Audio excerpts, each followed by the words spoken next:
ಚಿತ್ರದುರ್ಗದ ದಾವಣಗೆರೆ ರಸ್ತೆಯ ಬಿಡಾರದ ವಲಸೆ ಕೂಲಿ ಕಾರ್ಮಿಕ ಮಕ್ಕಳಿಗೆ ಸೋಮವಾರ ಪಲ್ಸ್ ಪೋಲಿಯೋ ಲಸಿಕೆ ಹಾಕಲಾಯಿತು.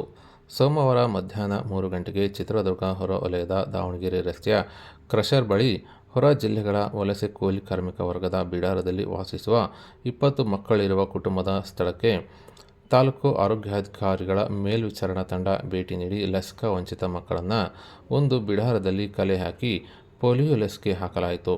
ಇನ್ನು ತಾಲೂಕು ಆರೋಗ್ಯಾಧಿಕಾರಿ ಡಾಕ್ಟರ್ ಬಿ.ವಿ. ಗಿರೀಶ್ ಅವರ ನೇತೃತ್ವದಲ್ಲಿ ಕ್ಯಾಸಾಪುರ ಮತ್ತು ಮಠದ ಕುರುಬರಹಟ್ಟಿ ಉಪಕೇಂದ್ರಗಳಿಂದ ಆರೋಗ್ಯ ನಿರೀಕ್ಷಣಾಧಿಕಾರಿ ನವೀನ್, ವೀರೇಶ್, ಆರೋಗ್ಯ ಸುರಕ್ಷತಾಧಿಕಾರಿ ಶಿಲ್ಪಾ, ಮಂಜುಳಾ, ಸಮುದಾಯ ಆರೋಗ್ಯಾಧಿಕಾರಿ ಜಯಲತಾ ಅವರನ್ನೊಳಗೊಂಡ ತಂಡವು ಲಸಿಕಾ ವಂಚಿತ ಮಕ್ಕಳಿಗೆ ಲಸಿಕೆ ಕೊಡಿಸಿ ಸಲಹೆ ನೀಡಿದರು.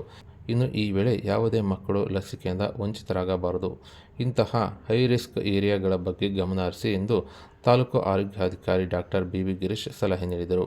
ಇನ್ನು ತಾಲೂಕು ಆರೋಗ್ಯ ಶಿಕ್ಷಣಾಧಿಕಾರಿ ಎನ್.ಎಸ್. ಮಂಜುನಾಥ್ ಅವರು ವಲಸೆ ಕುಟುಂಬಕ್ಕೆ ಮಾಹಿತಿ ಶಿಕ್ಷಣ ನೀಡುತ್ತಾ ಲಸಿಕೆಯ ಮಹತ್ವ, ಸೇವೆ ಪಡೆಯುವ ಜಾಣತನ ಮತ್ತು ಮಕ್ಕಳ ಆರೋಗ್ಯ ರಕ್ಷಣೆ ಬಗ್ಗೆ ತಿಳಿಸಿದರು.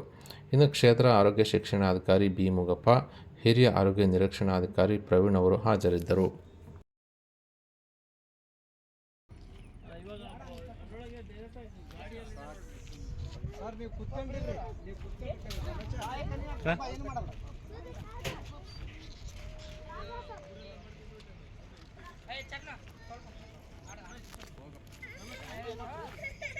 ಈಗ ಡ್ರಾಪ್ ಆಗ್ತೀವಿ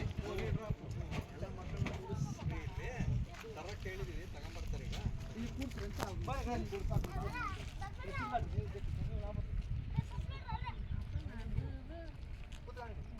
ಮೊಬೈಲ್